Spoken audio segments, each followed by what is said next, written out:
Friends, today we are going to study life cycle of Batrachospermum with respect to occurrence, thallus structure and cell structure. Now, this Batrachospermum is one of the freshwater red alga commonly growing in a tropical, subtropical and temperate regions of the world. Most of the red algal members are marine in habitat, but few forms like Batrachospermum are restricted to freshwater bodies, and therefore it is called as one of the freshwater red alga. The plant body of this alga is attached to the substratum such as rocks, stones or any other object that are present in a freshwater bodies which are slow flowing ones.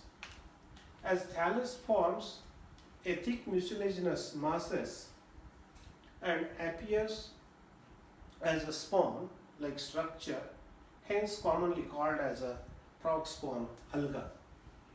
So the thallus appears as a spawn like structure, and so this alga is called as a frog spawn alga. Most of the species of Batrachospermum are annual, but few forms are perennial, which are growing in a permanent freshwater bodies, whereas annual species of Batrachospermum usually grows during rainy season and complete their life cycle towards the summer.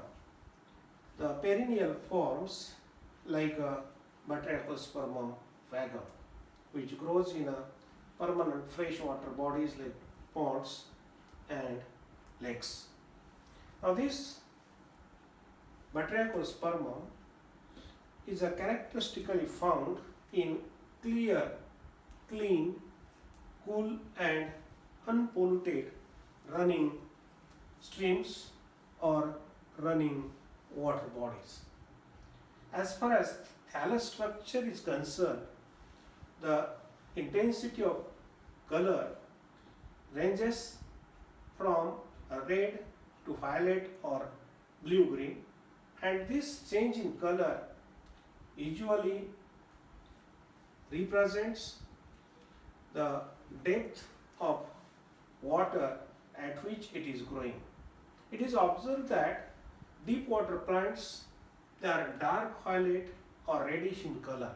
So the members or species of the Batrachospermum that are growing in a deep water bodies receives comparatively less amount of light intensity, and therefore the color of the thallus appears to be dark violet or reddish. When the algal form usually growing in a shallow water bodies, in such cases the color of thallus appears to be olive green or blue green. So as the water becomes shallow, the light intensity that falls on the thallus appears to be bright, and in such bright light condition or under such bright light intensity, the thallus color appears to be olive green or blue green. So the intensity of light thus changes the color of pigments that are present in the each and every cell of the thallus of Batrachospermum. And here in India there are 5 different species of Batrachospermums that are growing in a clean, clear, unpolluted freshwater streams, but the most common species of Batrachospermum is Batrachospermum moniliforme. Now, the next point is a thallus structure. The thallus of adult gametophytic plant appears to be very soft, thick, smooth and gelatinous. So you cannot hold the separated thallus in a hand because it is a highly smooth and gelatinous one. So such thallus cannot hold in a hand or cannot stand in a palm of hand. Then it appears as a very delicate chain of beads. If you observe, the thallus that are growing in a water apparently look like delicate chain of beads, and this appearance is due to presence of bead-like structures that are present on a thread-like structure. So bead-like structures are glomerules at each node, and therefore the entire thallus appears as a delicate chain of beads. If you observe the thallus, it is a multicellular, and this multicellular thallus is a filamentous. The filaments are branched, and these filaments are heterotrichous. Now, the term heterotrichous filamentous thallus is that heteros means different, tricha that means filament.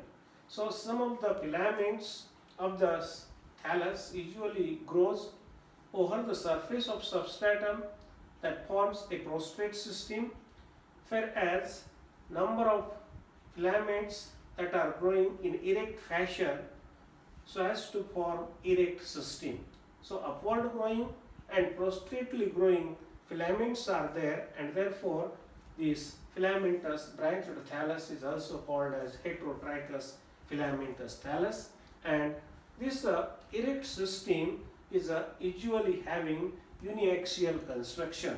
So the erect system has a main central axis that is producing lateral branches, which we are going to study in detail. The prostrate system, that means the filaments that are growing in a horizontal fashion over the surface of substratum in the form of branched filaments, form the firm attachment with the substratum. So the prostrate system usually functions as a root-like structure, as it forms a firm attachment with the substratum. These are not true roots, but these prostrate growing filaments, they form a firm attachment with the substratum, and therefore the entire thallus remains over the surface of substratum if the water is slowly flowing, or in some cases it is fast flowing streams also. So that thallus cannot carry with flowing water, and it remains attached to the substratum due to this prostrate system. The erect system is a uniaxial filament forming a central axis, and this uniaxial filament, which is also called as a main axis or central axis, is made up of single row of large cells, and each such cell is a highly elongated and cylindrical one. Now this main axis shows distinct nodes and internodes, and there are two different branches that are produced at node.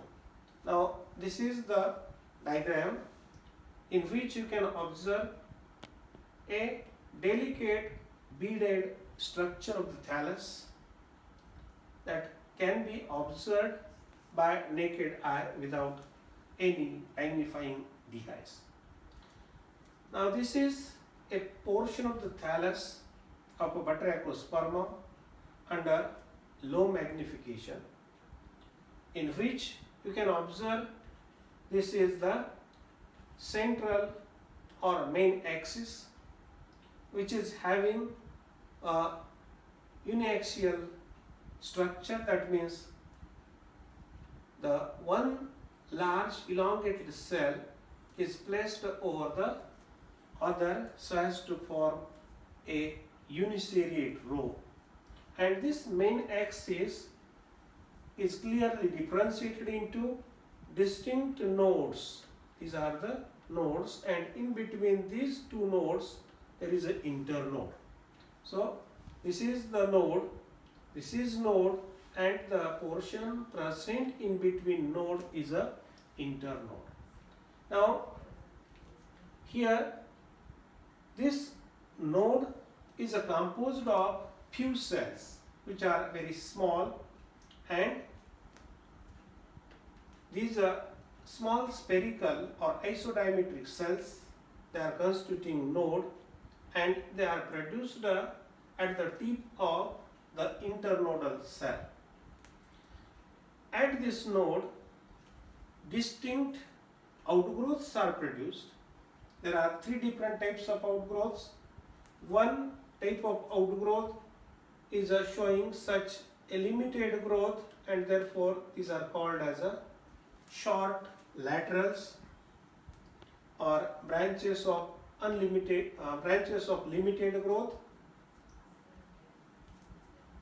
And the second branch or second type of outgrowth is a long branches or branches of unlimited growth. Third type of outgrowths that are produced from the nodal cells, here you can observe clearly, is in the form of a thin thread-like structure that covers the internode, and that is called as corticating threads or cortex or corticating filaments. So we are going to study these lateral branches that are produced at node first, that is the short branches or short laterals or branches of limited growth. If you observe here, from the nodal cells, number of lateral branches that are produced, each such branch is a dichotomously branched, and these cells, they are placed one above the other, and this dichotomy usually ends into a elongated hair-like cell. So at the tip of each such branch you can have a slightly elongated cell as compared to the basal cells. Usually the basal cells, they are more or less spherical one or globular one, but the apical cell of these short laterals or branches of limited growth are slightly elongated. In few cases it appears to be hair-like structure. Now these branches, they are produced in a whole or cluster. Basically 6 to 8 such lateral branches they are produced, and each such lateral branch is repeatedly dichotomously branched, resulting in the formation of a cluster of short laterals or branches of limited growth. Another characteristic feature of these branches is that all these branches, they are growing equal in length. So the length of these branches appears to be same, and therefore there is a formation of such a spherical or globular structure at each node, and this spherical mass or globular mass of the short laterals or branches of limited growth is called as a glomerule. Here it has been labeled as a glomerule because at each node the branches of limited growth form such a spherical structure, and this one spherical structure, that is called as glomerule, and due to presence of glomerule, that is a spherical structure at each node, this thallus apparently looks like a delicate chain of beads because the main axis is compared with the thread, and these glomerules, they are compared with the beads of chain. and thus the thallus appears to be delicate chain of beads. Second type of branches that are produced at each node is a branches of unlimited growth or the long branches. Here these long branches or branches of unlimited growth, they are produced singly at some node. They never produced in cluster like that of short laterals or branches of limited growth. They are produced singly at some nodes, not at each and every node like that of the branches of limited growth. Then this long branch or branch of unlimited growth is showing a continuous growth. So the tip of this branch grows continuously, and therefore the length is unlimited, and therefore these branches are called as branches of unlimited growth or the long branch, because it is comparatively long as compared to the short laterals, and therefore these branches are called as branches of unlimited growth or branches of long branches. Now the characteristic feature of this long branch is that it behaves as a main axis. That means this main axis shows nodes and internodes, nodes and internodes in a continuous fashion. Similarly, this long branch or branch of unlimited growth is also having nodes and internodes, and at each node again it bears the glomerule, and again at some nodes it also produces branches of unlimited growth or long branches. So each such a long branch is nothing but it is a main axis like structure. Then third type of branches that are produced at each node of Batrachospermum is the corticating filaments or corticating threads. Cells at the node usually produce some fine thread-like filamentous structure, and these fine thread-like or filamentous structures usually grows over the surface of internodal cell.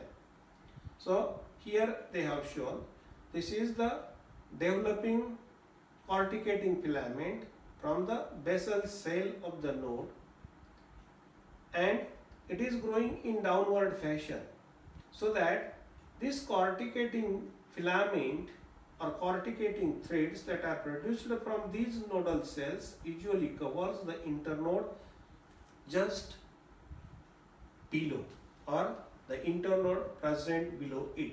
So no doubt this internode is made up of a large elongated cylindrical cell, but due to presence of these corticating threads, here you can observe this internode may be multicellular structure. Some of you can say that this is a one cylindrical elongated cell, this is the another, third, fourth, fifth, and so on. But this is not true, because basically internode is made up of single elongated cylindrical cell, and over the surface of this you can have the corticating filaments or corticating threads, and this is called as cortex. So here the main axis as well as the long branches are corticated in nature.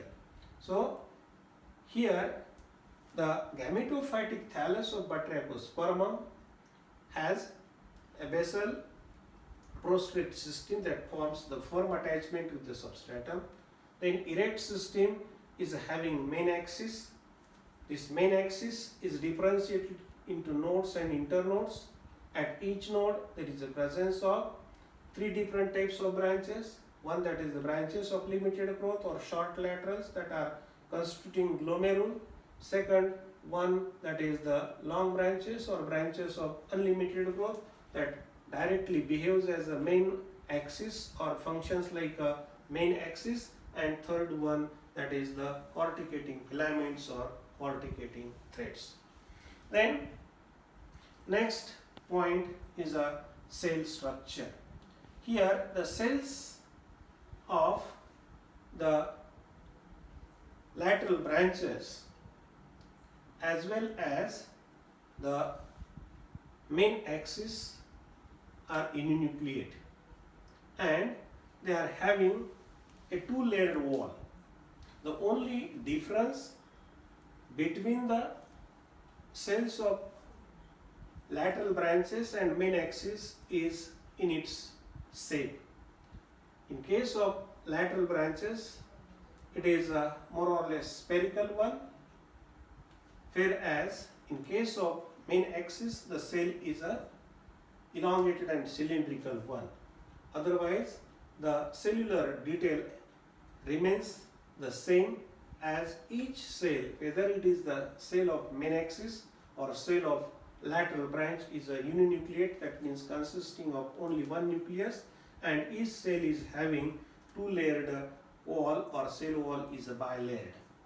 Out of these two layers, the outermost layer is composed of pectic compounds, and you know that this pectic compound is having characteristic feature. When it comes in contact with water, usually the pectic substances swells or reacts with the water molecule, and it results into formation of some gelatinous structure, and therefore the entire thallus of this Batrachospermum appears to be very soft, slippery and gelatinous in texture. This is the reason behind the gelatinous nature of the thallus of Batrachospermum, whereas the inner layer is made up of cellulose. That is the basic constituent of plant cell. Now, if you observe the adjacent cells, particularly the cells that are forming main axis, shows the pit connections, means two adjacent cells, they are joined with each other in a firm manner due to presence of pit connections, and each cell has many discoid or plate-like or irregular chromatophores. And in these chromatophores, the photosynthetic pigments that are characteristically present in the cell of Batrachospermum is a chlorophyll A and chlorophyll D. So, as far as chlorophyll pigments are concerned, there is the presence of chlorophyll A and chlorophyll D, which are green colored pigments. Then carotene and xanthophyll is present, whereas there is a predominance of two other pigments such as phycoerythrin and phycocyanin. Now this phycoerythrin is a red color pigment and phycocyanin is a blue color pigment. So these two are phycobilins. Now in case of Batrachospermum, that is a member of red alga, there is a predominance of phycoerythrin, or sometimes there is a predominance of phycocyanin. Here the thallus of Batrachospermum, that is growing in a deep water situations, there is a predominance of this red color pigment phycoerythrin, so the thallus color appears to be violet or red, whereas the species of Batrachospermum that are growing in a shallow water condition, there is a predominance of phycocyanin, which is a blue color pigment, and therefore the thallus appears to be blue green or olive green.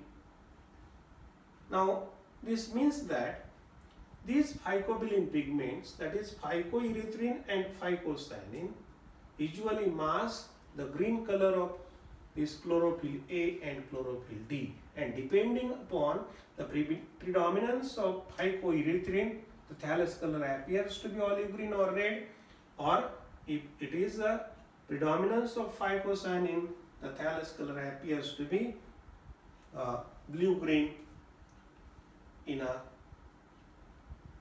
nature, in which the thallus is growing in a shallow water.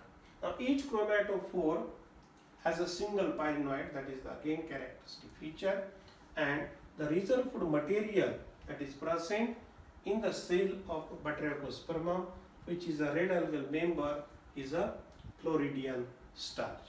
So this is about the occurrence, then thallus structure, in which you can have a filamentous heterotrichous uniaxial construction and cell structure. So this is about this occurrence and thallus structure of Batrachospermum. Thank you.